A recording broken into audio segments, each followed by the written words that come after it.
शाह यरूशलेम ने बड़ी अज़ियत के साथ सलीबियों की इस इबरतनाक शिकस्त की खबर सुनी। अपने सियासी अंदाज़ों के मुताबिक उसे पूरा यकीन था कि सलीबी लश्कर आसानी के साथ अस्कंदरिया की बंदरगाह पर कब्ज़ा कर लेगा, मगर एक ईसाई सिपाही का भी ज़िंदा बचकर वापस न आना एक ऐसी नाकाबिले यकीन बात थी जिसने शाह यरूशलेम ही को नहीं पूरी ईसाई दुनिया को हिला के रख दिया था। शाह अमूरी के बकौल अस्कंदरिया की शिकस्त ने ईसाइयत की गर्दन शर्म से झुका दी थी।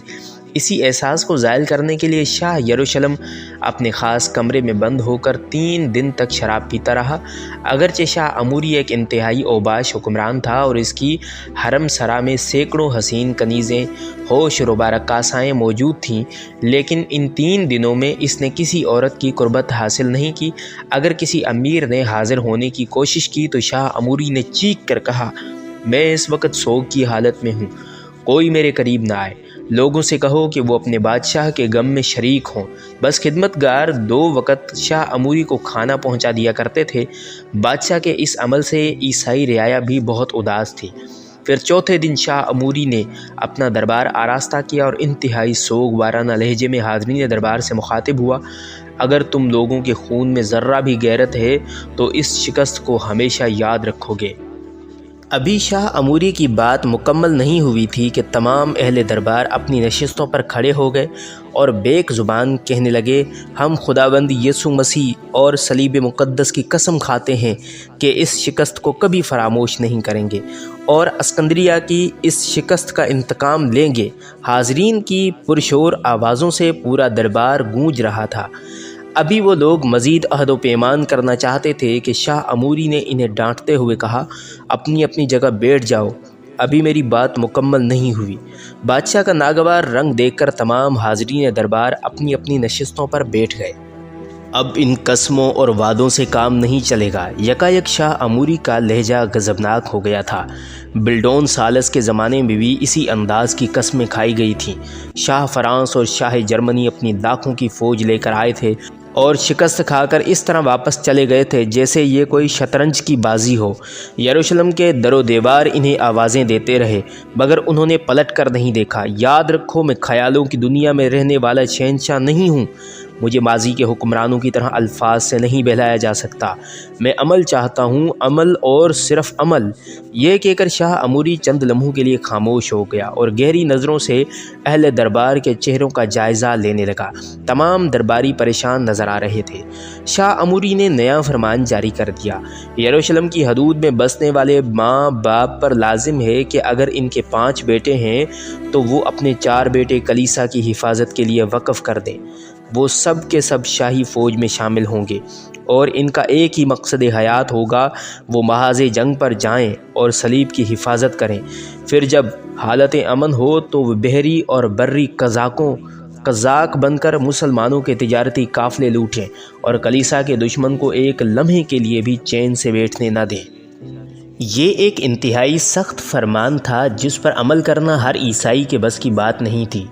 अपने जवान बेटों को कलीसा के नाम पर वक़फ़ कर देना ईसार की आखिरी मंजिल होती है जिससे गुज़रते हुए बड़े बड़े बहादुरों के कदम डगमगा जाते हैं। क्योंकि हाज़रीन में ज़्यादातर उमरा और सरमायादार हज़रात थे जो ख़ुद भी ऐश परस्ताना ज़िंदगी के आदी थे और इनके जवां साल बेटे भी। इसलिए यरूशलेम के आसूदा हाल तबके को शाह यरूशलेम अमूरी का ये हुक्म बहुत गिरां गुज़रा था, मगर वो मजबूरन अपनी सांसें रोके बैठे थे।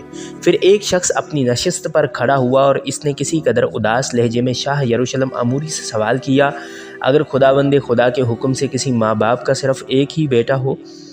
शाह अमूरी ने जवाबन कहा, इस पर यह कानून नाफिज नहीं होता। हाँ, अगर वो माँ और बाप खुशी से अपने बेटे को कलीसा की हिफाजत के लिए वक़फ़ कर दें तो ये इनकी अजीम कुर्बानी होगी और खुदावंद यसु मसीह आखिरत में इस ख़ानदान को बड़े इनामात और इकराम से नवाजेगा। इसके साथ ही शाह अमूरी ने एक नए कानून के निफाज के साथ एक नया मालियाती शोबा भी कायम कर दिया। इस कानून के मुताबिक यरूशलेम में बसने वाला हर बाशिंदा अपनी आमदनी का 1/4 हिस्सा पाबंदी के साथ हुकूमत को अदा करता रहेगा और ये रकम सिर्फ हथियारों और घोड़ों की ख़रीदारी के लिए वक़फ़ होगी ताकि मुस्तक़बिल करीब में मुसलमानों के ख़िलाफ़ एक नई ताकतवर फ़ौज तैयार की जा सके। شاہ عموری کے ان اعلانات نے پورے یروشلم میں جنگی فضا پیدا کر دی تھی۔ پھر جب دربار برخاست ہوا تو یروشلم کے تمام امراء اور سرمایہ دار خلوت میں شاہ عموری سے ملے اور اس قانون کو منسوخ کرنے کے لیے کہا جس کے تحت یروشلم میں رہنے والے تمام خاندانوں کے لڑکے جبری طور پر فوج میں بھرتی کیے جائیں گے۔ شاہ عموری نے مسکراتے ہوئے کہا، یہ نیا قانون امراء کے لڑکوں کے لیے نہیں ہے، مگر رعایا کو مطمئن کرنے کے لیے اعلان تو کرنا ہی پڑتا۔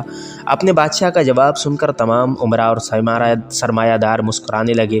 ہمیں مقدس شہنشاہ سے یہی امید تھی کہ ہمارے حقوق کا خاص خیال رکھا جائے گا، پھر بھی عوام کو دکھانے کے لیے آپ لوگ کبھی کبھی فوجی اجتماعات میں شرکت کر لیا کریں۔ شاہ عموری نے شراب کا پیالہ ہونٹوں سے لگاتے ہوئے کہا۔ دوسرے امراء اور حاضرین بھی شاہ یروشلم کے ساتھ بے تکلفانہ شراب نوشی میں مشغول تھے۔ آپ خود ہی سوچیں کہ ہم اور ہمارے بچے کس طرح جنگ کر سکتے ہیں۔ کثرت شراب نوشی اور عیش پرستی نے ہمارے جسموں کو کھوکھلا کر دیا ہے۔ محاذ جنگ پر تو انہی غریبوں کے تندرست و توانا بچے جا سکتے ہیں، ان کے جسموں میں خون بھی زیادہ ہوتا ہے اور مذہب کے نام پر کٹ مرنے کی تڑپ بھی۔ عیسائی حکمرانوں کی یہی بزدلی اور منافقت تھی جس کی وجہ سے ان کی فوجیں پے در پے شکست کھا رہی تھیں۔ اسکندریہ کی کامیاب ترین مہم سے فارغ ہو کر صلاح الدین ایوبی قاہرہ پہنچا۔ اس وقت تک اس کی والدہ محترمہ زبیدہ خانم اور امام شرف الدین بھی دمشق سے قاہرہ پہنچ چکے تھے۔